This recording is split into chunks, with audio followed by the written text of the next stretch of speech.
Continuamos, les decíamos al inicio del telediario, un invitado especial, la segunda ocasión que nos visita, así que bienvenido, Enrique de la Madrid. Gracias por la oportunidad. Director del Centro de las Ciudades del Futuro, Así por ahí es, va. del TEC de Monterrey. Tecnológico, viene usted, tengo entendido, además del TEC. Sí, la verdad colaboré en una presentación de un libro muy interesante que le llaman Ciudades Suaves. Bien. Y no es que sean suavecitas, sino que sean ciudades amables para vivir, de un escritor danés. Y bueno, Bien. como parte de las tareas de uno también es difundir conocimiento entre los estudiantes, en este caso, Qué bien. en general.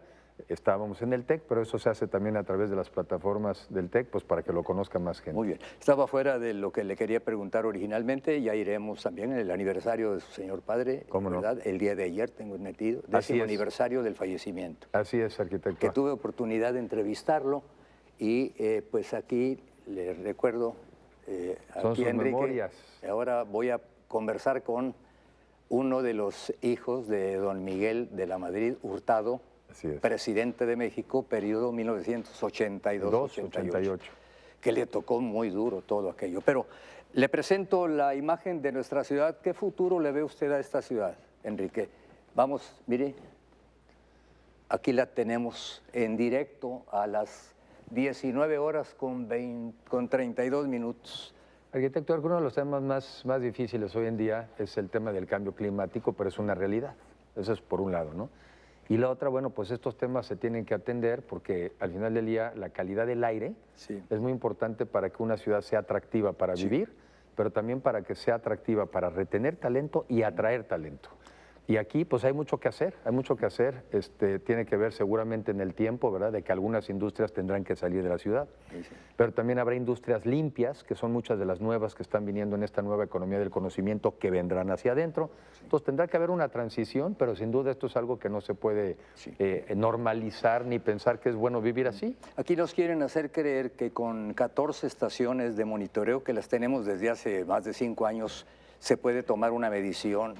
Le pregunto por su experiencia, ¿usted considera que 14 sean suficientes? No sé si ese número es correcto o no, pero lo que sí sé, arquitecto, porque he estado participando aquí en Monterrey desde hace 3 años, es que también hoy existen ciertas tecnologías, ciertos sensores que pueden montarse alrededor de estas 14 y pueden dar una medición relativamente exacta sin que sea tan cara como la que en su momento hicimos en la Ciudad de México. Creo que el mejor sistema de monitoreo de calidad del aire hoy lo tiene la Ciudad de México, pero ya no es necesario tampoco replicar uno igual. Ahora, lo que yo también diría es, si lo van a medir es para luego tomar medidas. Claro. Porque si no, tampoco sirve simplemente tener la medición y no hacer las cosas que se tienen que hacer. No, yo me quedo con la pregunta porque en alguna ocasión con autoridades de Puebla, y esto sería hace unos 6 años, decían que tenían 20 y Monterrey con una ciudad horizontal, usted ya la conoce mejor que yo, ¿no? Desde ahora como director de este centro del tecnológico, a mí me parece que son muy poquitas y generalmente 1 o 2 están fuera de servicio. Bueno, hay que cuidar que estén bien, pero sobre todo sí entiendo que se pueden conectar ciertos sensores ya mucho más baratos, que siempre y cuando se metan al sistema sí aportan información. Y otra, se puede hacer una buena parte hoy también de manera móvil, metiéndole en el transporte público, en los coches que van caminando, pero sí el tema es tener un sistema de medición de calidad del aire, pero luego pues para tomar medidas. En las redes a veces se observan unos grandes abanicos, por decirlo, no sé si sean de ciencia ficción. ¿Existe algún tipo de anticontaminante que se...? Pues hay de todo. Llega uno a escuchar incluso de temas que pudieran hasta absorber el dióxido de carbono, ¿no? Eso es. Pero yo creo que alguna de las cosas que oigo que están haciendo aquí, que no hay duda que hay que hacer, es que también hay que reforestar lo más posible, porque la reforestación, además de que limpia o contribuye a limpiar el aire, también disminuye la temperatura. Parte del problema que estamos viviendo en el mundo también es el calentamiento global y que es el calentamiento de las ciudades. Y existen las islas de calor también en las ciudades que van haciendo que ciertas zonas sean francamente pues, invivibles, ¿no? O muy poco atractivas para vivir. Las pedreras, porque aquí se tiene mucho la duda. Sabemos que los vehículos pues, son contaminantes que van ahora con vialidades más complicadas. La presencia en una zona cercana a viviendas de una pedrera, supongo que también es un peligro, ¿no? Por eso es importante medirlo, para que sepa uno con exactitud qué contribuye y cuánto, ¿no?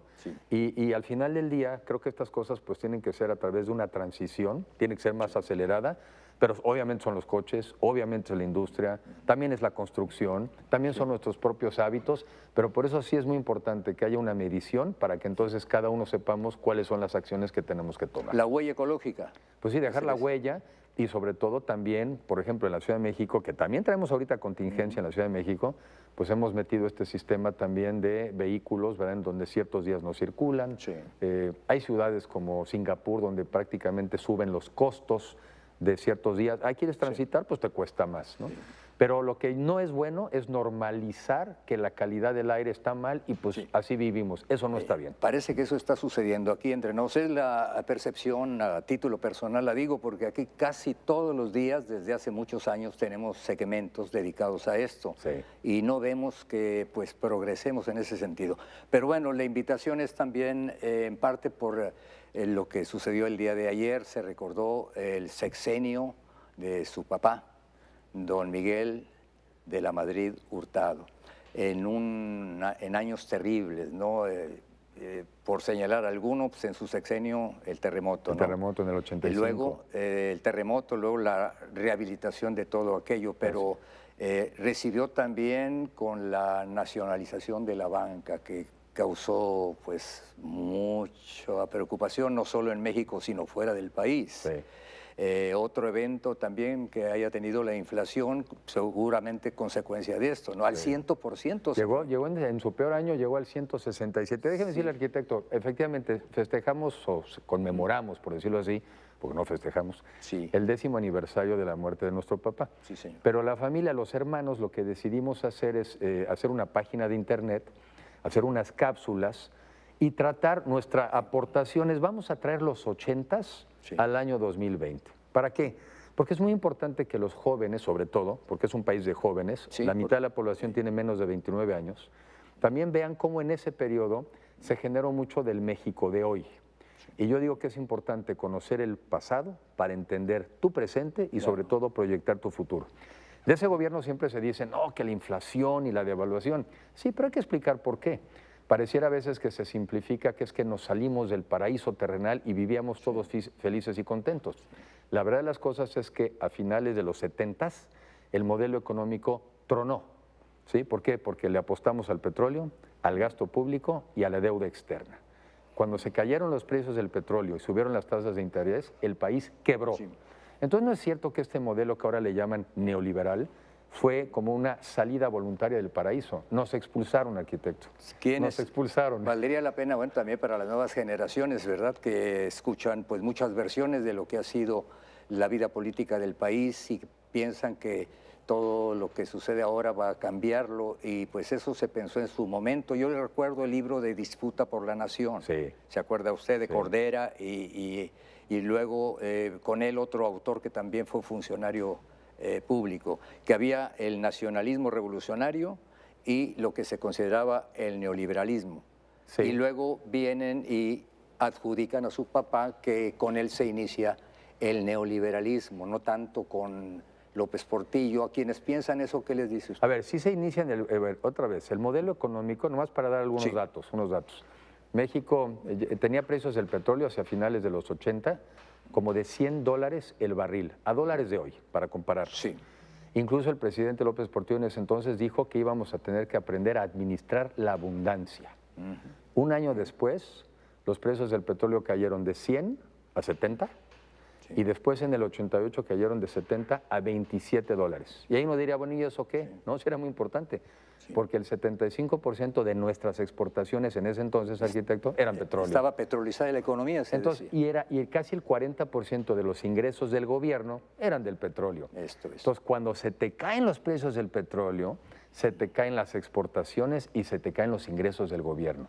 Es así que surge la devaluación y la inflación, con la que entra ya el gobierno de Miguel de la Madrid. Exactamente. Entonces hay que primero pues tener más claridad sobre cómo entró, qué heredó, y luego sí, cuáles fueron algunas de las acciones que hizo pues para salir de la crisis, por un lado, pero las crisis, arquitecto, también son oportunidades para cambiar de rumbo. Por eso este libro se llama Cambio de Rumbo.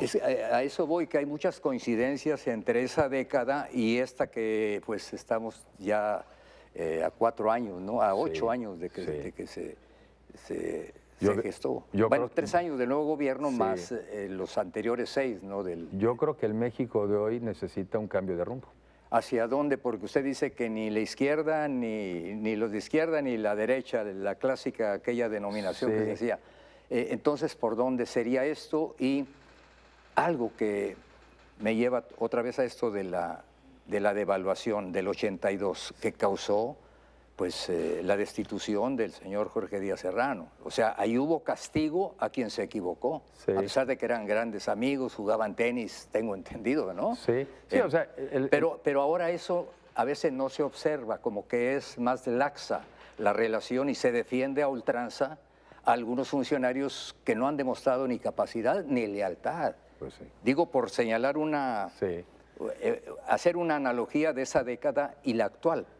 De las cosas que en esa época ocurrieron, que explica mucho el México de hoy, es que se dio la apertura comercial. México era una economía cerrada. El GATT, sí. Y se firma, había sido una discusión vieja, no se había pospuesto, entre otras cosas porque encontramos mucho petróleo en ese entonces, y dijeron, pues ¿para qué nos abrimos a la economía si encontramos petróleo? Sí.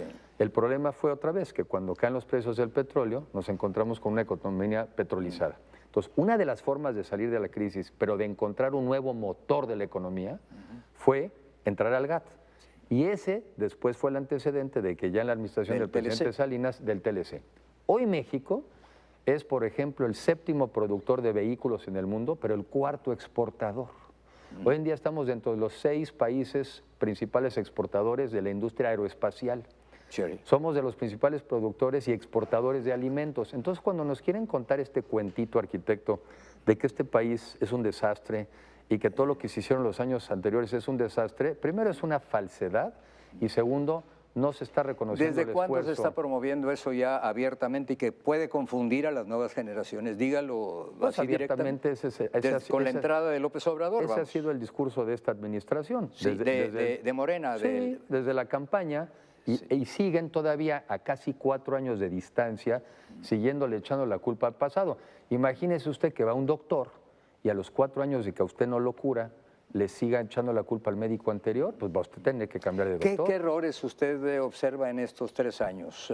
Comparándolos e incluyendo el del Encono también, que yo estaba escuchando, preparando lo que iba a platicar, estaba escuchando la entrevista que le hice a su papá, y él hablaba también de, decía él, el encono social. Es muy peligroso. Claro, y quedó demostrado con todo lo que se vio.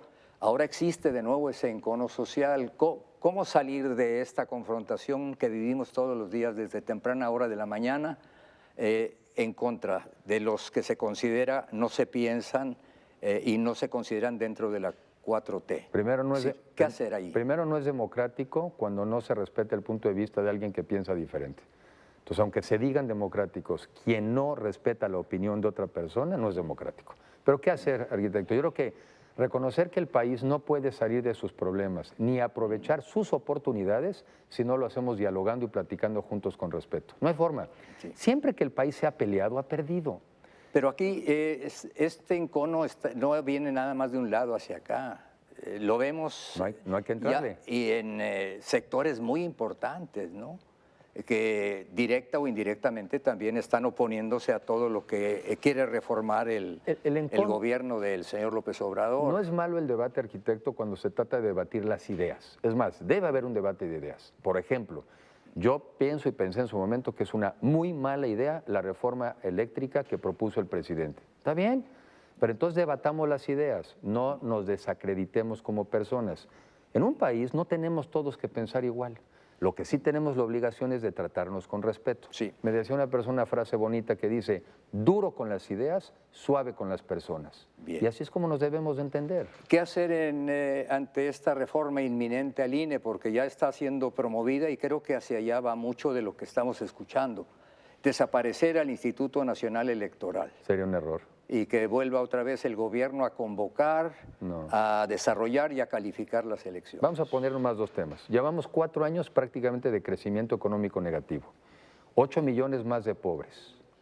16 millones de mexicanos sin acceso a la salud porque cancelaron el Seguro Popular. ¿En serio es buena idea ponernos a discutir el INE o es otra estrategia de distraernos de los temas relevantes? ¿Es un distractor? Claro que es un distractor.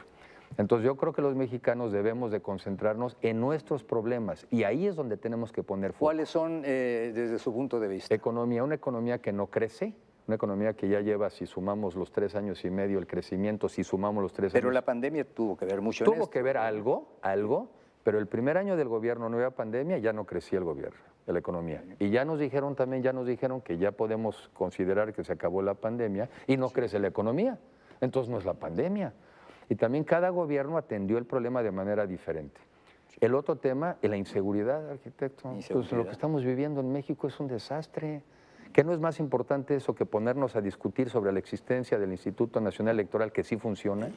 O el problema, por ejemplo, también de la pobreza. 8 millones más de pobres. ¿Qué no es más importante enfocarnos en eso? Usted tocó algo que a muchos nos preocupa y yo cada vez veo que se empieza pues, a sentir pues, ya más intranquilidad. El trato que se le está dando a nuestro ejército en algunas regiones del país, en donde tienen seguramente pues, la orden de no actuar y no actúan y aguantan callados todo lo que les tiran. ¿Y por qué no actúan? Bueno, a eso voy. ¿Qué tanto se está desgastando nuestro ejército? Yo creo que se está al exponerlo ahora como policías, sustituyendo lo que deben hacer los civiles. Y peor aún, arquitecto, porque además también ahora hacen aeropuertos, y si ya acabaron un aeropuerto, ahora hacen trenes, y ahora los ponen a administrar las aduanas. Yo creo que ese no es el ejército mexicano que necesitamos. Sí. ¿Y qué pasa con la oposición, que no ha tenido la fuerza para convencer pues, a los que están promoviendo esto, empezando con el señor presidente? Decirle, señor, ya usted analiza hacia dónde podemos ir en una situación. ¿Qué le pasa a la oposición? Usted de alguna manera también se le relaciona con la oposición y creo que es obvio, ¿no? Hoy sí. Bien, hoy sí y quizá dentro de 3 años de una manera más frontal, ¿no? Sí, a ver. ¿Le va a entrar? Le estamos entrando al debate de las ideas. No, pero digo al 24. Al debate de las ideas, a las propuestas. Primero. En ese sentido, ¿qué piensa usted? Yo pienso que México está dividido, ¿verdad? Y que necesita también una alternativa de oposición, ya de propuestas también. Es válido oponerse a cosas. Fue muy importante oponerse a la reforma energética, fue muy importante.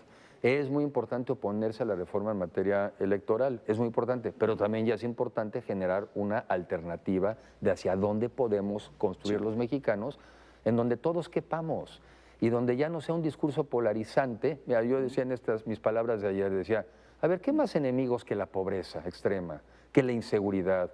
No que la corrupción. Esos son los enemigos de México y esos son los enemigos de todos nosotros. No tenemos que inventarnos enemigos y mucho menos entre nosotros polarizarnos. Sí. Pero sí, la desigualdad, me dará la razón, Enrique, ya llegaba a extremos. Sí, esto de bienestar es una de las grandes medidas.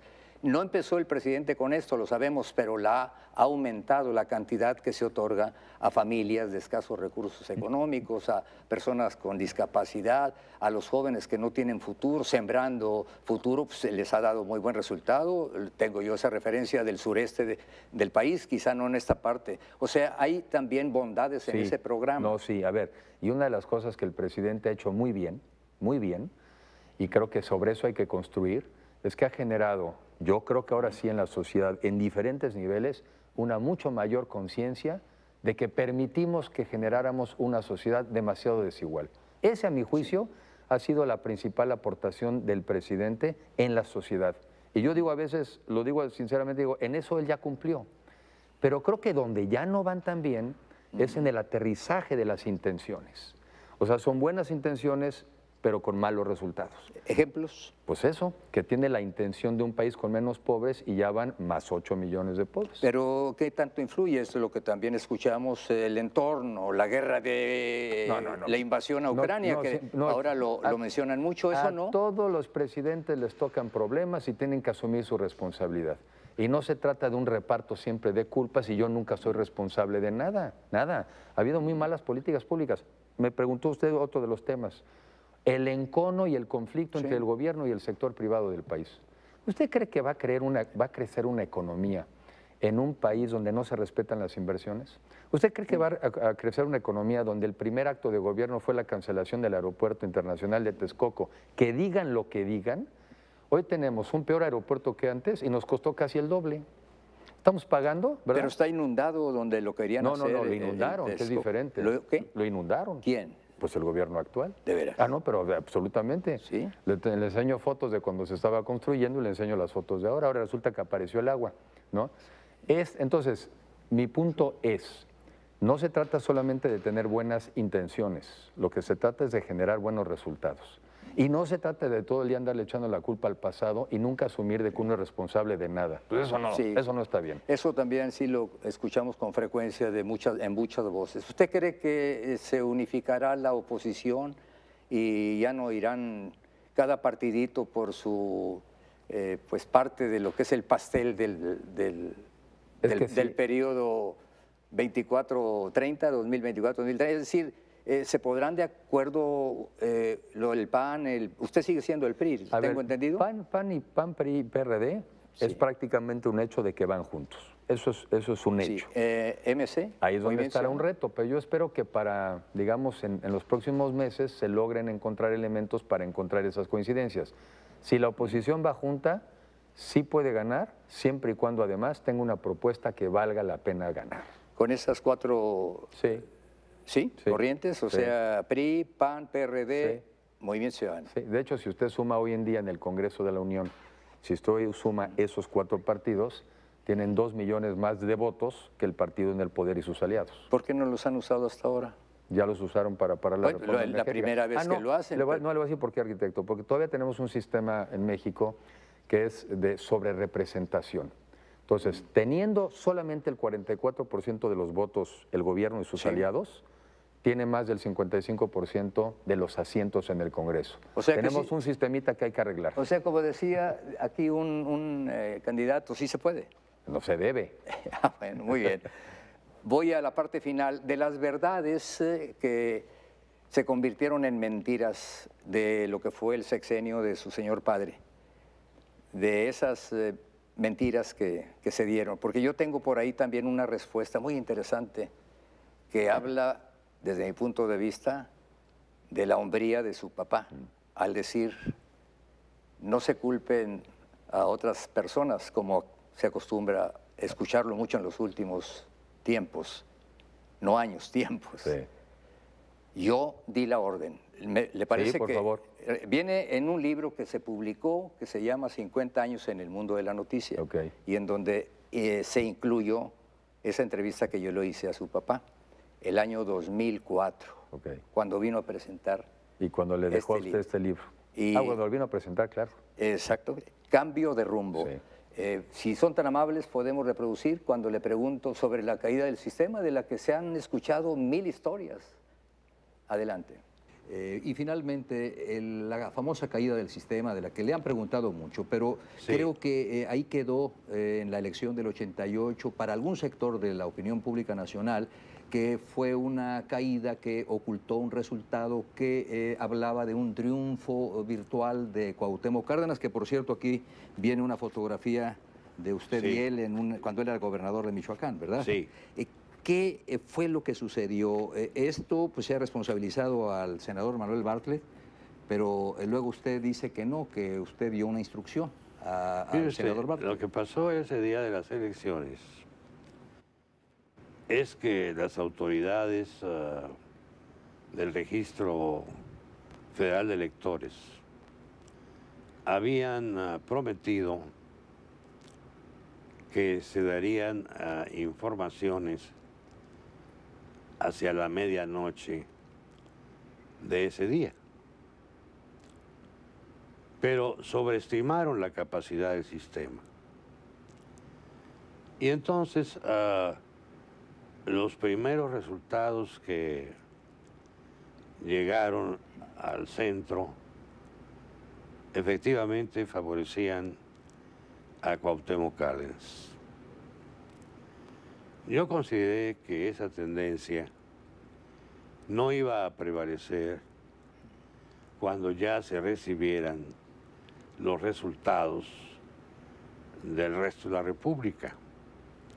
Y entonces autoricé al secretario de Gobernación para que se abstuviera de dar informes parciales y que se esperara hasta recibir un mayor volumen de información para darlo a conocer.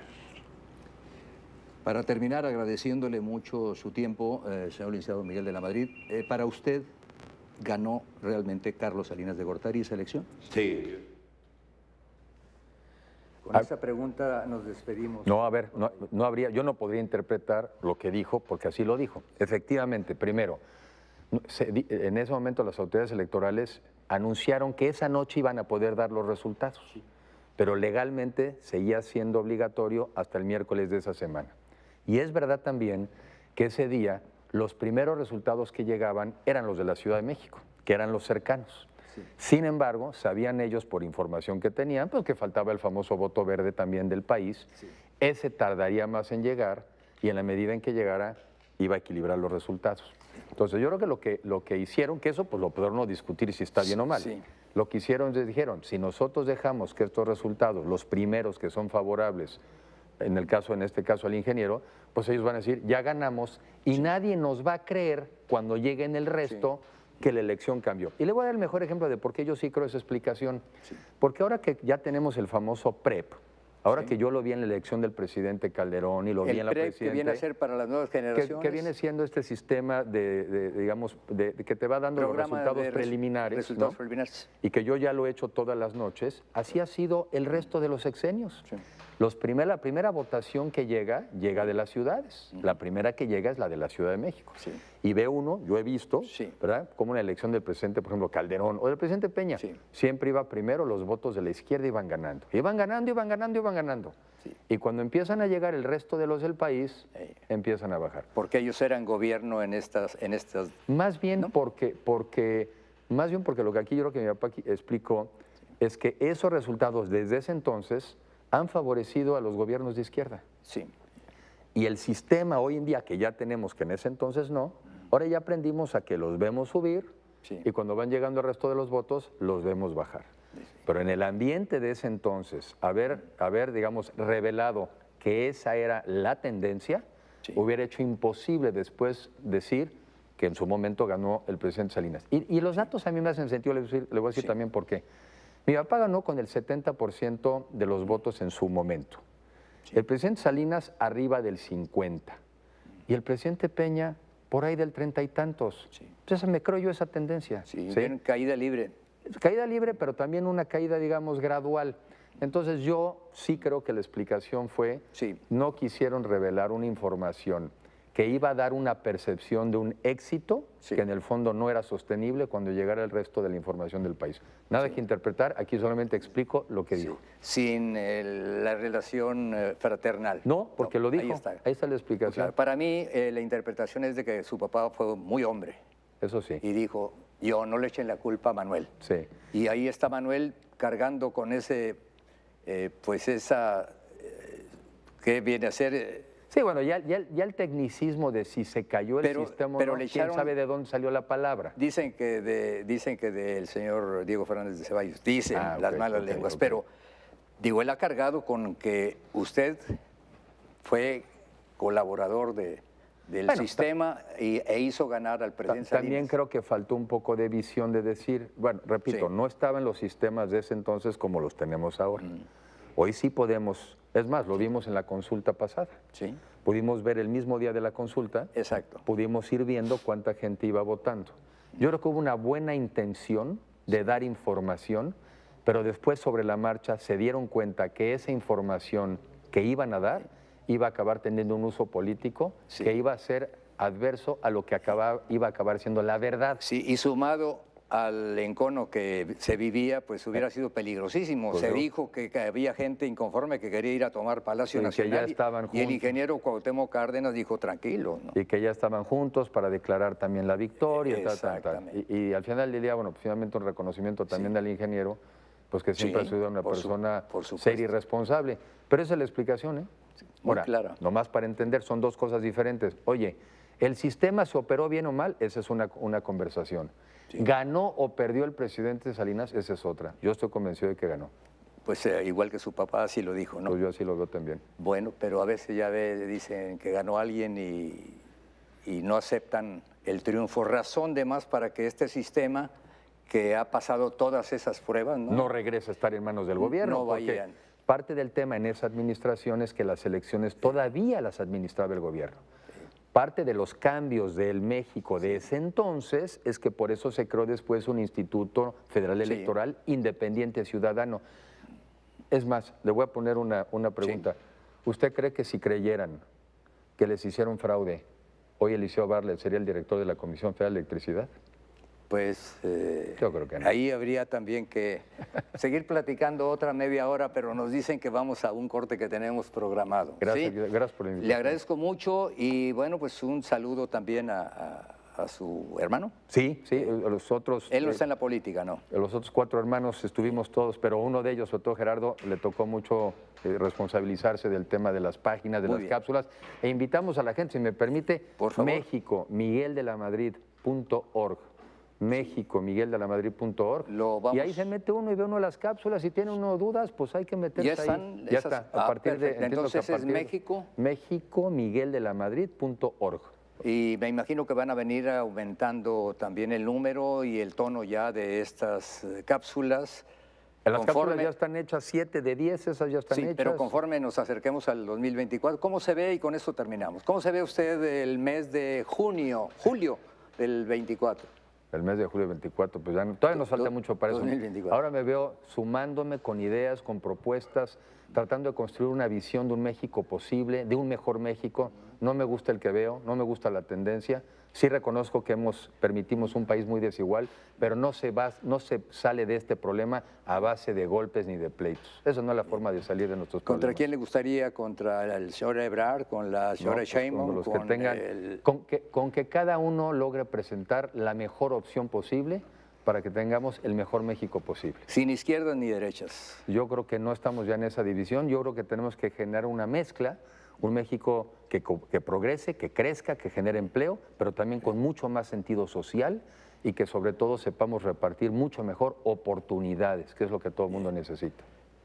Amigo Enrique de la Madrid, pues vamos a estar muy atentos del curso que tomen los siguientes meses y ojalá que usted nos visite más seguido también. Y yo le agradezco. Pero para hablar de las ciudades, porque ya ve de la política, a veces no llegamos nunca a ponernos de acuerdo. No, y con mucho gusto, que es un tema que me apasiona, porque el mundo hoy, arquitecto, a veces las ciudades son más importantes que los países. Bien, señor. Muchas gracias. Gusto en verlo de nuevo. Gracias por la oportunidad. Vamos a seguir con información inmediatamente después de este corte.